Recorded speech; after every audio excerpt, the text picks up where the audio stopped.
നിയമസഭാ തെരഞ്ഞെടുപ്പ് വരെ കോൺഗ്രസിന് ഒരു ലക്ഷ്യമേ ഉണ്ടായിരുന്നുള്ളൂ. പിണറായി വിജയൻ നയിക്കുന്ന LDF സർക്കാരിനെ പുറത്താക്കുക. ജനഹിതവും അതായിരുന്നതുകൊണ്ട് ആ ലക്ഷ്യം പൂർത്തീകരിക്കുന്നതിൽ അവർ വിജയിച്ചു.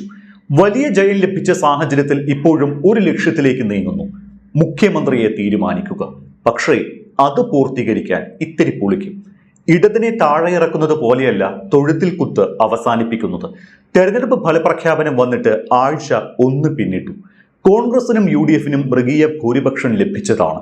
മുഖ്യമന്ത്രിയെ തീരുമാനിക്കാൻ ഒരാഴ്ചയോളമായി തുടരുന്ന മാരത്തൺ ചർച്ചകൾ പുതിയ തലത്തിലേക്ക് നീങ്ങുകയുമാണ്. അന്തിമ ചർച്ചകൾ എന്ന് കോൺഗ്രസ് നേതൃത്വം വിശേഷിപ്പിച്ച ഈ ചർച്ചകളിൽ ആർക്കനുകൂലമാകും തീരുമാനം എന്ന കാര്യത്തിൽ ഇപ്പോഴും വ്യക്തത ഒന്നുമില്ല. KC വേണുഗോപാൽ ക്യാമ്പും സതീശൻ ക്യാമ്പും രമേശ് ചെന്നിത്തലയുടെ ക്യാമ്പും ഇപ്പോഴും ശുഭപ്രതീക്ഷയിൽ തന്നെയാണ്. ഇക്കാര്യത്തിൽ തീരുമാനമെടുക്കുന്നതിനാണ് മുൻ KPCC പ്രസിഡന്റുമാർ ഉൾപ്പെടെ മുതിർന്ന നേതാക്കളെ ഡൽഹിയിലേക്ക് വിളിപ്പിച്ചത്. അന്തിമ തീരുമാനത്തിന് എന്ന് പറഞ്ഞ് വിളിപ്പിച്ചുവെങ്കിലും അത് KCക്ക് വേണ്ടി നിലമൊരുക്കാനാണ് എന്ന് സംശയിക്കുന്നവരും കുറവൊന്നുമല്ല. അപ്പോഴും MLAമാരുടെ പിന്തുണയ്ക്കപ്പുറം ജനവികാരത്തിന് പാർട്ടി പ്രാധാന്യം കൽപ്പിക്കുമെന്നാണ് പാർട്ടി അണികൾ ഇപ്പോഴും വിശ്വസിക്കുന്നത്. ജനവികാരം മാനിക്കണമെന്നാണ് സതീശൻ വിഭാഗം പറയുന്നതും. ആ അർത്ഥത്തിൽ VDS വിഭാഗം കടുത്ത ശുഭാപ്തി വിശ്വാസത്തിൽ തന്നെയാണ്. വലിയ അവകാശവാദങ്ങൾക്കും പരസ്യമായ പ്രകടനങ്ങൾക്കും ഇല്ലെങ്കിലും സീനിയോറിറ്റിക്കും പരിചയ സമ്പത്തിനും അർഹമായ പരിഗണന കിട്ടുമെന്ന് രമേശ് ചെന്നിത്തല ക്യാമ്പും ആത്മവിശ്വാസം പ്രകടിപ്പിക്കുന്നുണ്ട്. എല്ലാ ചർച്ചകളും പൂർത്തിയായി എന്നും ഇനി ഹൈക്കമാൻഡിന്റെ പ്രഖ്യാപനം മാത്രമേ ശേഷിക്കുന്നുള്ളൂവെന്നും AICC general secretary Deepadas Munshi പറഞ്ഞതിന് തൊട്ടടുത്ത ദിവസമാണ് പുതിയ സംഭവ വികാസങ്ങൾ അരങ്ങേറുന്നത്. എല്ലാം പൂർത്തിയായി എന്ന് പറഞ്ഞ ഹൈക്കമാൻഡ് പൊടുന്നനെ വിശദമായ ചർച്ചകളിലേക്ക് കടക്കുന്നു എന്ന് പറഞ്ഞ് മലക്കം മറിഞ്ഞത് പലർക്കും അമ്പരപ്പുളവാക്കി. ഇതിനായാണ് മുൻ KPCC പ്രസിഡന്റുമാരായ VM സുധീരനെയും K മുരളീധരനെയും K സുധാകരനെയും Mullappally രാമചന്ദ്രനെയും MM ഹാസനെയും ഒപ്പം PC വിഷ്ണുനാഥ്, ഷാഫി പറമ്പിൽ, AP അനിൽകുമാർ, തിരുവഞ്ചൂർ രാധാകൃഷ്ണൻ എന്നിവരെയും ദീപാദാസ് മുൻഷി ഡൽഹിയിലേക്ക് വിളിച്ചു വരുത്തിയത്. മുൻ KPCC പ്രസിഡന്റുമാരെ വിളിച്ചു വരുത്തുന്നതിൽ യുക്തിയുണ്ട്. പക്ഷേ ഈ വർക്കിംഗ് പ്രസിഡന്റുമാരായ ഷാഫി പറമ്പിൽ, PC വിഷ്ണുനാഥ്, AP അനിൽകുമാർ എന്നിവർ KC വേണുഗോപാലിനെ പിന്തുണയ്ക്കുന്നവരാണ് എന്ന പ്രതീതി കോൺഗ്രസിനകത്തുണ്ട്. KCക്കൊപ്പം AICCയിൽ പ്രവർത്തിക്കുന്നവർ KCക്ക് വേണ്ടിയല്ലേ നിലകൊള്ളൂ എന്ന് സംശയിക്കുന്നവരുമുണ്ട്.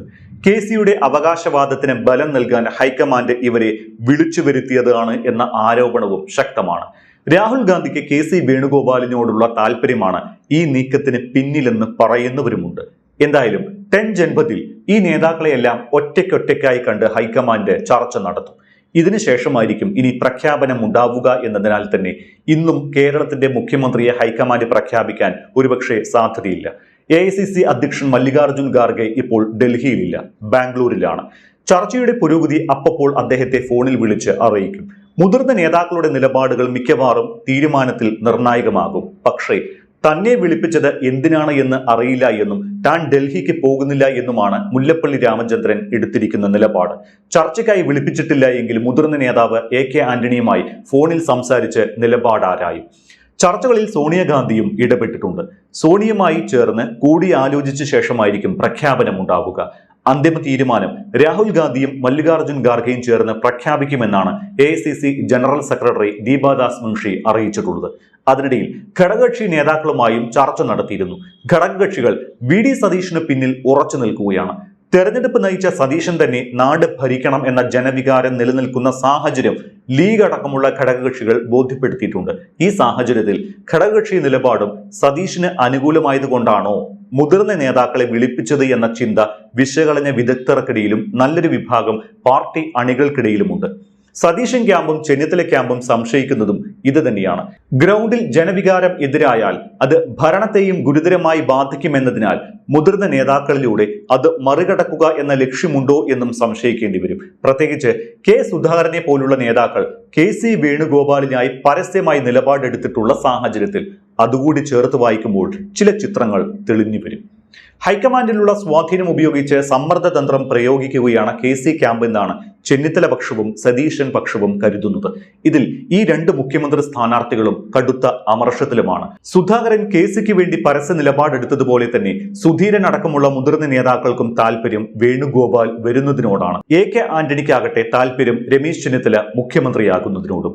ഷാഫി പറമ്പിൽ മുൻപേ സതീശൻ വിരുദ്ധ പക്ഷത്തായതിനാൽ സ്വാഭാവികമായും പിന്തുണ KCക്ക് നൽകാനാണ് സാധ്യത. AICC നിരീക്ഷകരായ മുകുൾ വാസ്നിക്കും അജയ് മാക്കനും നേരത്തെ കേരളത്തിലെത്തി ഈ മുതിർന്ന നേതാക്കളുടെ അടക്കം അഭിപ്രായം തേടിയിരുന്നു. അന്ന് MLA-മാരെയും ഘടകകക്ഷി നേതാക്കളെയും നേരിൽ കണ്ടിട്ടുമുണ്ട്. പിന്നെയും എന്തിനാണ് മുതിർന്ന നേതാക്കളെ വിളിച്ചു വരുത്തിയുള്ള ഈ ചർച്ചാ നാടകം എന്നാണ് അണികളിൽ ഉയരുന്ന ചോദ്യം. തീരുമാനം വെച്ച് താമസിപ്പിക്കുന്നത് KCക്ക് വേണ്ടി രംഗം തണുപ്പിക്കുന്നതാണ് എന്ന ആക്ഷേപവുമുണ്ട്. ജനവികാരം അട്ടിമറിക്കാനുള്ള നീക്കമായാണ് VDS ക്യാമ്പ് ഈ നീക്കത്തെ വിലയിരുത്തുന്നത്. KC മുഖ്യമന്ത്രിയാകട്ടെ എന്നാണ് ഹൈക്കമാൻഡിന്റെ പൊതുനിലപാട്.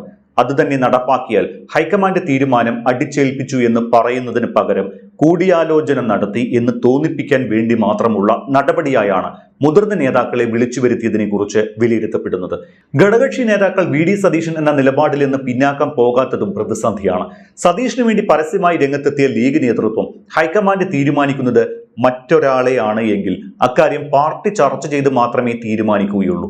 അതേസമയം MP-മാർ തെരഞ്ഞെടുപ്പിൽ മത്സരിക്കരുത് എന്ന് വിലക്കിയ ഹൈക്കമാൻഡിന് KC വേണുഗോപാലിനെ മുഖ്യമന്ത്രിയാക്കാൻ അതേ നിർദ്ദേശം വിഴുങ്ങേണ്ട സാഹചര്യമാണ് ഇപ്പോഴുള്ളത്.